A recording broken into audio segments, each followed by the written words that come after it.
বডিটাকে পোস্টমর্টমে পাঠাও। পাঠিয়ে দিচ্ছি স্যার। ওই ঘরটায় কিছু আপত্তিকর জিনিসপত্র পাওয়া গেছে যেগুলো আমরা সন্দেহের তালিকায় রাখছি। আপনারা কিন্তু জানেন ওর আসল নাম রূপক চক্রবর্তী। ক্লিয়ার? মেরে ফেলবো স্যার। মুকুল, মোহর আর আর্যকে চেনেন, রাইট? স্ট্রেঞ্জ। আপনি কি হ্যালোজেন? হ্যালোজেন। এভাবে রোজেরই গল্পে সে মিশে যায়। তোকে আমি যখনই দেখেছি আমি না জাস্ট পাগল হয়ে গেছি, জানিস তো? কি বলছিস? যে জিতবে মোহরদার।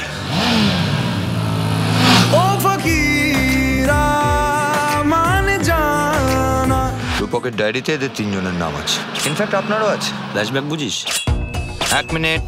সব ভালোগুলো তোর হবে আর সব খারাপগুলো আমার। এটা কেন হবে বলতো? রূপক চক্রবর্তী খুন হয়েছে আপনি জানেন? সেটা আমি কি করে জানবো? একদম মিথ্যা কথা বলবেন না। এই খুনের বিষয়ে আমি কিচ্ছু জানি না স্যার। তুমি কি বলছো বুঝতে পারছো? উত্তেজিত হবেন না প্লিজ।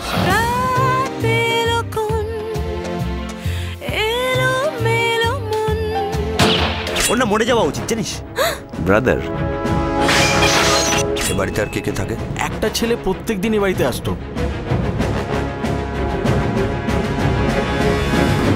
রূপক চক্রবর্তী খুন হবে আপনি জানতেন?